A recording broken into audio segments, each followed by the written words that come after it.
राज्यसभेच्या निवडणुकीमध्ये भारतीय जनता पक्षाने 3 उमेदवार उभे केले होते आणि ज्यावेळी महाविकास आघाडीच्या वतीनं आम्हाला अशी ऑफर देण्यात आली की तुम्ही 3रा उमेदवार परत घ्या आणि तिकडे आम्ही तुमचा जो 5वा उमेदवार आहे त्याच्याकरता परत घेऊ। त्यावेळेस आम्ही देखील त्यांना विनम्रपणे असं सांगितलं होतं की आम्ही एक राष्ट्रीय पक्ष आहोत आणि राज्यसभा सदस्य आमच्याकरता अत्यंत महत्त्वपूर्ण आहे। देशाची पॉलिसी मोदीजी चालवतात, तयार करतात आणि या सगळ्या पॉलिसी मेकिंग मध्ये राज्यसभा सदस्य एक अत्यंत महत्त्वाचा घटक असल्यामुळे आपण जसं म्हणतात त्याच्या उलट आपण करा। आणि त्यावेळी आम्ही त्यांना लॉजिक हे दिलं होतं की पार्टी म्हणून सगळ्यात जास्त स्पेअर मतं आमच्याकडे आहे। तुम्ही जरी आघाडी आणि अपक्षांच्या आधारावर बोलत असलात पण त्यांनी ते मान्य केलं नाही आणि मला अतिशय आनंद आहे की आमचे 3रे उमेदवार हे देखील या ठिकाणी निवडून आले। आमच्या पियुष गोयलजींना 48 मतं मिळाली। पियुषजी आपल्या मुंबईचेच आहेत, आपल्याला कल्पना आहे, देशाचे मंत्री आहेत आणि राज्यसभेचे नेते आहेत। आपल्या राज्याचे माजी कृषी मंत्री डॉक्टर अनिल बोंडे यांनाही 48 मतं मिळाली आणि ज्यावेळेस ही 48 मतं मिळाली त्यावेळेस अनेकांना असं वाटलं की आता 3रे उमेदवार येणार कसे, परंतु आम्ही त्याची रचना योग्य प्रकारे केली होती आणि त्यामुळे माजी खासदार असलेले धनंजय माडिक पुन्हा खासदार म्हणून 3रे उमेदवार म्हणून निवडून आले। खरं तर काल दिवसभरात जे काही आम्ही बघत होतो आम्ही सगळे शांत होतो, पण काही लोक मात्र सातत्याने मीडियावर बोलत होते, ट्विट करत होते। एक प्रकारचा दुराभिमान आणि गर्व याचा दर्प, सत्ता जेव्हा डोक्यात जाते तेव्हा माणसाचा व्यवहार कसा होतो याचं चित्र हे काल सातत्याने पाहायला मिळत होतं। आणि मला तर आश्चर्य वाटतं, आम्ही नियमानुसार तक्रार केली, त्यांनी तक्रार केली, खरं म्हणजे उशीर तर त्यांच्या तक्रारीमुळे झाला। आमची तक्रार निकाली निघाल्यानंतर त्यांची तक्रार गेल्यामुळे पुन्हा 2-2.5 तास त्या ठिकाणी कमिशनला काम करावं लागलं। असं असताना यांच्या सगळ्यांची रेकॉर्ड ठरलेली आहे, ती रेकॉर्ड कोणाची बदलत नाही। महाराष्ट्राला वेठीस धरू नका, महाराष्ट्राला, अरे तुम्ही थोडी महाराष्ट्र आहे, तुम्ही उमेदवार आहे आणि तुम्ही चूक केली आहे आणि संविधानाने आम्हाला अधिकार दिलाय। बरं, आम्ही तक्रार केली तर महाराष्ट्राला वेठीस धरणं आणि यांनी तक्रार केली तर फार स्वागतार्ह। म्हणजे एकीकडे संविधानाची शपथ घेतलेले मंत्री हे जेलमध्ये गेल्यानंतर त्यांची बेल रिजेक्ट झाल्यानंतरही त्यांना मंत्रिमंडळात ठेवतात। केवळ मंत्रिमंडळात ठेवतात असं नाही, अजूनही त्यांच्या विभागाचे निर्णय सोशल मीडियावर त्यांच्या फोटोसहित जाहीर करतात। म्हणजे वर्क फ्रॉम होमच्या ऐवजी वर्क फ्रॉम जेल अशा प्रकारची परिस्थिती पाहायला मिळते। आणि दुसरीकडे आम्ही एक तक्रार केल्याबरोबर यांनी संविधानाची पायमल्ली केली, हे संविधानाच्या विरोधात वागतात। हे जे आकांड तांडव करण्याचं एक तंत्र महाविकास आघाडीच्या घटकांनी विकसित केलं आहे, त्या आकांड तांडवाचा काल पूर्ण पर्दाफाश झाला। आणि मला असं वाटतं की कालच्या निवडणुकीनंतर आज ज्या प्रकारच्या प्रतिक्रिया या पाहायला मिळत आहेत, मी पहिल्या दिवशीपासून आपल्याला सांगत होतो, अंतर्विरोधाने भरलेलं सरकार आहे. तो अंतर्विरोध आज त्यांच्या प्रतिक्रियेतच दिसतोय. सगळे एकमेकावर दोषारोप करतायत. प्रत्येकाला वाटतंय दुसऱ्यावर दोष टाकून आपण बाजूला व्हा. आणि मी पुन्हा एकदा सांगतो की जरी एक मत जे बाद झालं ते बाद झालं नसतं, आणि जरी नवाब मलिक यांना मतदानाची संधी मिळाली असती तरीही भारतीय जनता पार्टीच निवडून आली असती. इतके कन्व्हिन्सिंग मतं आम्ही घेतलेले आहेत. आणि म्हणून मला असं वाटतं की आता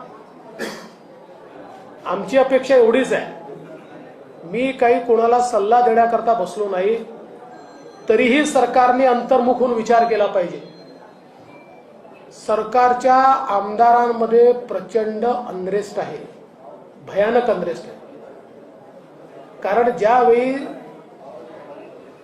सरकारचे काम थांबलेलं असतं आणि राज्यामध्ये काहीच होत नाही, त्यावेळी त्याचा राग आमदारांना फेस करावा लागतो. सत्ता पक्षाचे आमदार तो फेस करतायत. आणि म्हणून आम्ही जसं सांगितलं होतं की सत्सद विवेक बुद्धीला स्मरून आम्हाला मतदान होईल, तसं आम्हाला झालंय. विधान परिषदेच्या निवडणुका आहेत, मी बिलकुल सोप्या मानत नाही, निश्चित कठीण आहेत. पण तरी आम्ही उमेदवार का उभा केलाय याचं कारण अंतर्विरोध व्यक्त होण्याकरता जागा ही सत्ता पक्ष देऊ शकत नाही. अंतर्विरोध आणि राग व्यक्त होण्याकरता जागा विरोधी पक्षच देऊ शकतो. आणि म्हणून आम्ही जो उमेदवार या ठिकाणी उभे केले आहेत त्यांच्या माध्यमातून हा विरोध व्यक्त होईल आणि तीही जागा आम्ही प्रयत्नांची शर्थ करून निश्चितपणे निवडून आणू, हा मला विश्वास आहे. मी आज या निमित्ताने विशेष आमचे माननीय आमदार लक्ष्मणभाऊ जगताप यांचं अभिनंदन करतो. अतिशय विपरीत परिस्थितीत दवाखान्यात ते ऍडमिट होते, नंतर त्यातनं बाहेर पडले, घरी गेले. बाहेर जाण्याची परमिशन डॉक्टरनी दिलेली नाही. अशाही परिस्थितीत त्यांनी कळवलं मी येणार म्हणजे येणारच. आणि या ठिकाणी ते पक्षाला आवश्यकता आहे म्हणून मतदान करायला आले. मी खरोखर मनापासून त्यांचे आभार मानतो, त्यांना सॅल्यूट करतो. मुक्ताताई टिळक अतिशय विपरीत परिस्थिती होती, एक दिवस आधी येऊन इथे ऍडमिट झाल्या, दवाखान्यातनंच वोट देण्याकरता आल्या, पुन्हा दवाखान्यात गेल्या आणि तिथनं परत गेल्या.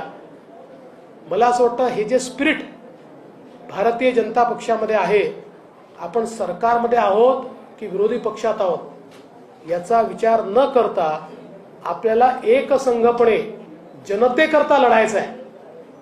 अशा प्रकारची जी भूमिका आहे त्या भूमिकेचा हा विजय आहे. आमची जी काही महाराष्ट्रातली टीम आहे, आमचे अध्यक्ष चंद्रकांत दादा पाटील यांच्या नेतृत्वात आमच्या टीमने अतिशय चांगलं प्लॅनिंग केलं, योग्य प्रकारे नियोजन केलं आणि त्या नियोजनातनं हा विजय आम्हाला मिळाला. आणि या निमित्ताने आमचे निरीक्षक म्हणून आलेले श्री अश्विनी वैष्णवजी, जे आपल्याला कल्पना आहे की देशाचे IT आणि रेल्वे मंत्री आहेत, त्यांचंही मी मनापासून आभार मानतो की त्यांचंही चांगलं मार्गदर्शन आम्हाला या ठिकाणी मिळालं. आणि जनतेच्या प्रश्नांवर म्हणजे एक विजय मिळाला म्हणजे आम्ही आता समाधानी झालो असं नाही. उलट या विजयाने आमच्यावरची जबाबदारी वाढवली आहे. जनतेच्या अपेक्षा सरकारकडनं नाही आहेत, त्या आमच्याकडनं आहेत. जनतेला वाटतं की ही मंडळी आपले प्रश्न उचलतील आणि आपल्याला न्याय मिळेल. एकीकडे जनता माननीय मोदीजींचं सरकार पाहत आहे. 8 वर्षात ज्या पद्धतीनं मोदीजींनी चमत्कार घडवलाय आणि अशक्य वाटणाऱ्या गोष्टी करून दाखवल्या आहेत, तसंच महाराष्ट्रातही झालं पाहिजे अशी जनतेची अपेक्षा आहे. आणि आम्ही ते निश्चितपणे पूर्ण करू एवढंच या निमित्ताने मी सांगतो. हिंदी मग आपण येऊ.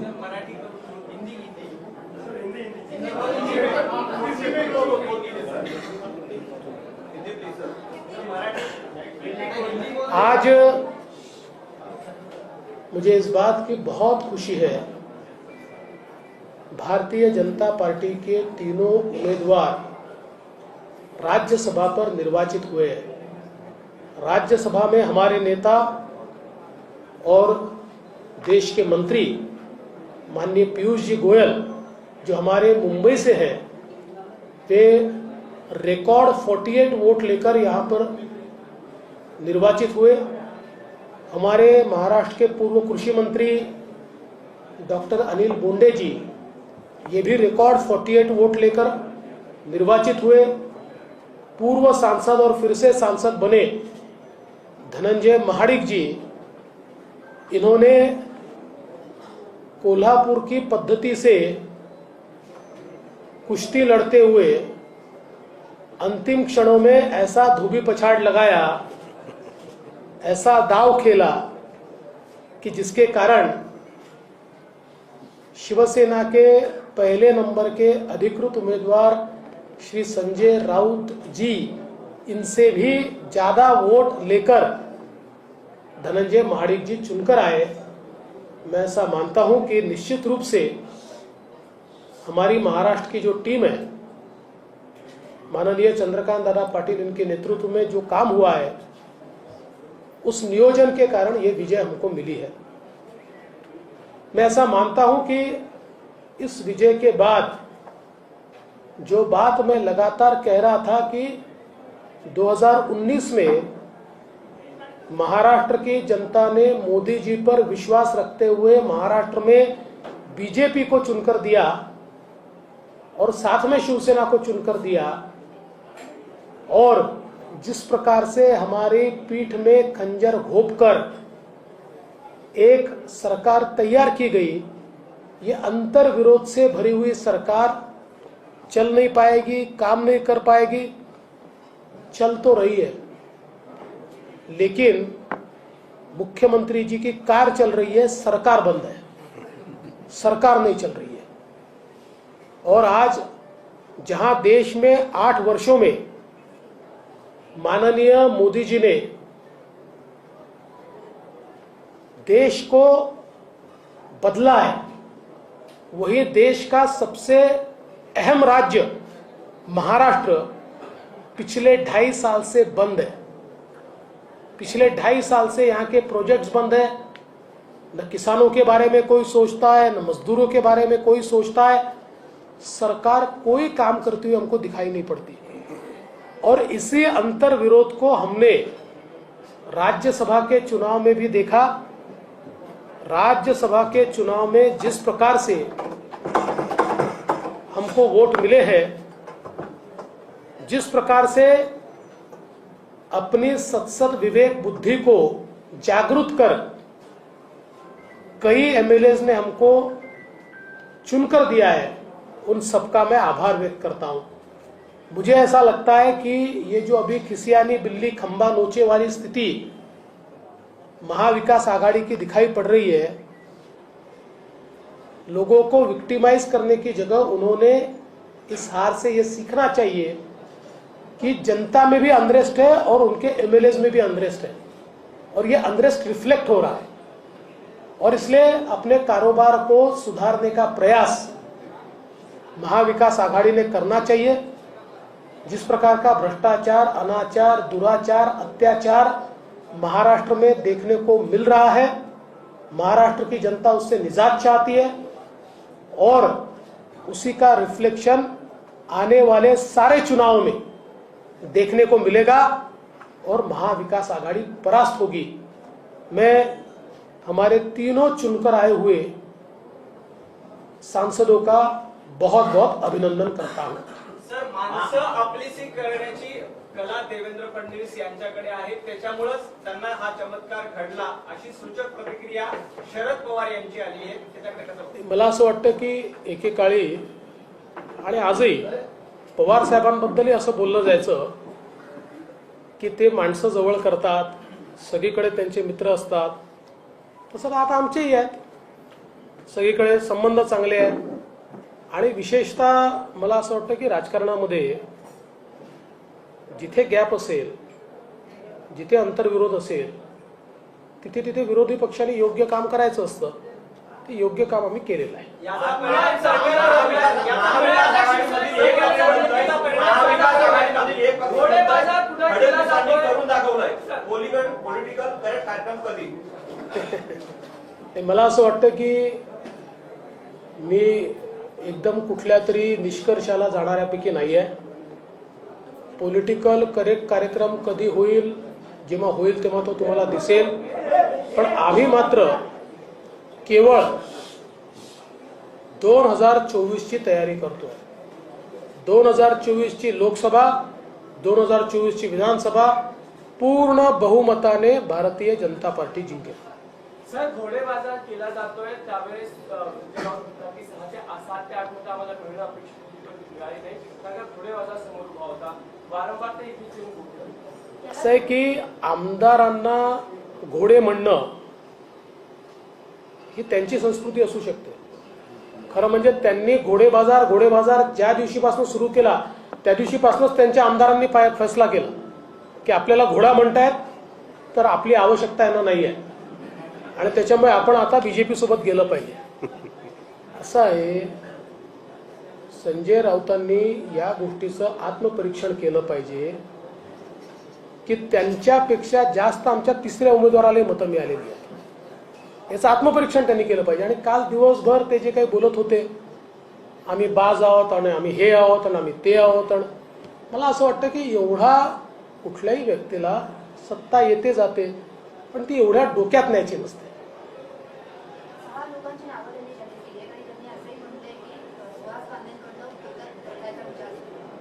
ते त्यांनी जरूर कोर्टात जावं. ते कोर्टात गेले तरी काही फरक पडणार नाही. कारण मी पहिले सांगितलं की सुहास कांदेंचं मत वैध असतं तरीही आणि नवाब मलिक वोटिंगला आले असते तरीही वोट डिफरन्स असा आहे की आम्ही जिंकलो असतो. त्यामुळे आणि हे नावं जाहीर करणं आणि धमक्या देणं त्यांचा आपापसातला विषय आहे. म्हणजे ते जे काही करतायत त्यांनी ते अधिक लोकप्रिय होणार नाही आहे. त्याच्यामुळे त्यांच्यातला अंतर्विरोध अजून उफाळून येणार आहे. विजयानंतर सर घोषणा सुरू होती, 1 को जाकी है, 20 तारीख बाकी आहे. आता ओपन बॅलेट मध्ये आपल्या उमेदवाराचा विजय झाला. विधान परिषदेमध्ये तर गुप्त मतदान असणार आहे. आपल्या दोन्ही उमेदवारांचा विजय हा नीट होईल. असं आहे की आम्ही सगळी स्ट्रॅटेजी आमची परवापर्यंत खुली करू, म्हणजे कसं लढणार, कोण लढणार, आणि त्यानंतर आम्ही नीट मेहनत करू, आमचं प्लॅनिंग करू. निवडणूक ही निवडणुकीसारखी लढायची असते. अति आत्मविश्वास कुठल्याच निवडणुकीत कामाचा नसतो. आम्हाला याची कल्पना आहे की निवडणूक सोपी नाही आहे. पण जसं मगाशी दादांनी सांगितलं, जे चित्र आम्ही पाहतोय, जो अंतर्विरोध आम्ही पाहतोय, जी नाराजी आम्ही पाहतोय, आणि समोरून येऊन म्हणजे खरंच सांगतो, अनेक सत्ता पक्षातल्या आमदारांनी येऊन आम्हाला हे सांगितलं, भाऊ काही झालं तरी उमेदवार परत घेऊ नका, बिनविरोध करू नका, आम्हाला दाखवूनच द्यायचं आहे. हे त्यांनी सांगितलं, खोटं सांगत नाहीये. त्याच्यामुळे याच्याच आधारावर आम्ही उभे आहोत. सर, अनेक आमदारांनी मुख्यमंत्र्यांविषयी नाराजी व्यक्त केली होती आणि आज शरद पवारांनी निकालानंतरची प्रतिक्रिया दिलेली आहे की चमत्कार देवेंद्र फडणवीस यांनी घडवला आणि ते आजच्या लोकांना करण्याची कला आहे ती शिकली गेली पाहिजे, समजली गेली पाहिजे. मुख्यमंत्र्यांकडे त्यांचा रोख आहे तुम्हाला वाटतं? असं आहे की बिटवीन द लाईन्स हे राजकारण्यांनी बोलायचं असतं आणि ते पत्रकारांनी समजायचं असतं. राजकारण्यांनी बोलायचं नसतं. सर, भाजपनं रडीचा डाव खेळला आणि सिरियस काम करतो असं सुप्रिया सुळे म्हणतात. एकीकडे पवार तुमचं कौतुक करतात आणि सुप्रिया सुळेंचं असं आहे की हारल्यानंतर अशा प्रकारच्या प्रतिक्रिया येणं स्वाभाविक आहे.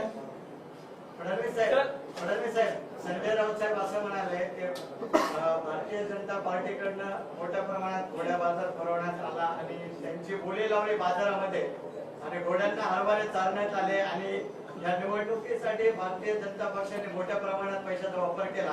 त्यामुळे भारतीय जनता पार्टीचे जे तिसरे अधिकृत उमेदवार आहेत धनंजयजी महाडिक हे विजय झाले आहे आम्ही असं मानत नाही, असं संजय राऊत साहेब म्हणाले. असं कोणाला काही बोलता येतं. ते म्हणतील यांनी घोडे बाजार लावला, आम्ही म्हणून त्यांनी गधे बाजार लावला. त्याला अर्थ नसतो ना काही. सर, तुमच्या नेतृत्वात गोवा करण्यात आली. सत्ता आणि खाती आता राज्यसभा आणि विधानसभा आणि नंतर अर्थात महापालिकेचा क्रम तुमच्या पुढे आहे. नेतृत्व एकच आहे, ते माननीय मोदीजींचं आहे. त्यांच्या नेतृत्वामुळेच आम्ही जिंकतो. त्यांच्या नेतृत्वामुळेच आम्हाला सगळीकडे लोकांमधनं सकारात्मकता मिळते. त्याच्यामुळे आम्ही सगळे पक्षाचे असे लोक आहोत की दिलं ते काम करायचं, जे जे काम मिळालं ते करायचं. आणि भारतीय जनता पक्षामध्ये व्यक्ती काम करत नाही, टीम काम करते. आमच्या टीमचा विजय. विधान परिषदेसाठी नेमकी काय समीकरण तुम्ही म्हणालात? विरोधकच सांगतात 6 जागा देतो. ते समीकरण हळूहळू अनफोल्ड करतो ना. जी जानना चाहेंगे कि कहाँ महाविकास आघाड़ी सरकार कम पड़ी और क्या वजह थी कि आपकी जो जीत के आए विधान परिषद में भी, क्या आप अपने जो उम्मीदवार से उतारे उनको साथ में चुनाव लड़ाएंगे या फिर वापस लिया जाएगा? इससे लेकर क्या स्ट्रेटेजी? देखिए, पहले तो मैंने हम क्यों जीते तो बोल ही दिया आपको. जहाँ तक विधान परिषद का सवाल है तो हम लोग 1-2 दिन में तय करेंगे हमारे कितने उम्मीदवार लड़ेंगे. लड़ाई आसान नहीं हम जानते हैं, लेकिन चूंकि सरकार के एमएलएज में बहुत ज़्यादा अंतर्विरोध है, बहुत ज़्यादा सरकार के खिलाफ भावना है, और वो लोग सामने से आकर हमको कहते हैं कि भाई आप वापस मत लीजिए, हमको इनको दिखा देना है क्योंकि महाराष्ट्र में हम लोग प्रताड़ित है, हमारा कोई काम नहीं हो रहा है. तो मुझे लगता है कि उनकी भावनाओं को अभिव्यक्त करने के लिए एक फोरम के रूप में हम लोग खड़े हैं. नाना पटोले असं म्हणतात की शरद पवारांच्या मनात काय चाललेलं आहे ते जाणून घेण्यासाठी मी काय ज्योतिषी घेण्यास सगळ्या करण्याची प्रतिक्रिया दिली. मात्र पुढे जाऊन ते नक्कीच हे म्हणतात की आम्ही देवेंद्र फडणवीसांना नक्कीच जाऊन त्यांचं अभिनंदन करतो. नाही, आपले सुदृढ अशा प्रकारची लोकशाही आहे. त्यामुळे या लोकशाहीमध्ये त्यांनी आमचं अभिनंदन केलं पाहिजे. त्यांचा उमेदवार निवडून आला, त्यांनी उत्तर प्रदेशातनं उमेदवार आणले होते तरी ते निवडून गेले, त्यामुळे त्यांचंही मी अभिनंदन करतो. त्यानंतर प्रफुल्लभाईंचं तर निश्चितपणे करतो. प्रफुल्लभाई आपल्या महाराष्ट्रातलेच आहेत, त्यामुळे त्यांचंही मी अभिनंदन करतो. संजय राऊतांचं देखील मी अभिनंदन करतो. शेवटी दिवसभर त्यांनी खूप प्रयत्न केला. 1 वोट त्यांचं गेलं असलं तरी देखील कोटा कंप्लीट करता आला, त्याच्यामुळे त्यांचंही मी अतिशय मनापासून अभिनंदन. आपल्या महाराष्ट्राची संस्कृती एकमेकाचं अभिनंदन करण्याची.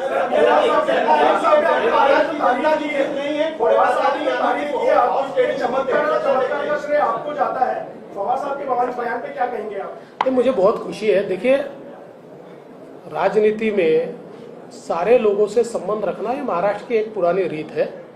ऐसे हमारे भी सब लोगों से संबंध है और कभी वो काम में आते हैं, कभी नहीं आते. इस बार चूंकि अंग्रेज था, इस बार बहुत लोगों के बीच अंतर्विरोध था, तो हमको उसका फायदा मिला. महाराष्ट्र की जनता नहीं है, ऐसा संजय राउत जी का कहना है, इस पर क्या करेंगे? देखो, मैं आपको एक ही बात बताता हूँ. आपके माध्यम से संजय राउत जी को इतना ही कहना चाहता हूँ कि परिंदों को मिलेगी मंजिल एक दिन, ये फैले हुए उनके पंख बोलते हैं, और वही लोग रहते हैं खामोश अक्सर जमाने में जिनके हुनर बोलते हैं.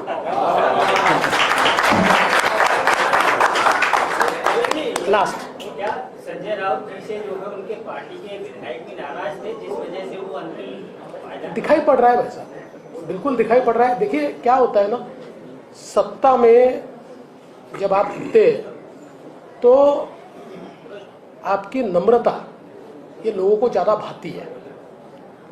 अगर सत्ता आपके चेहरे से, आपकी बॉडी लैंग्वेज से टपक टपक कर गिरती है तो लोगों को पसंद नहीं आता. Thank you.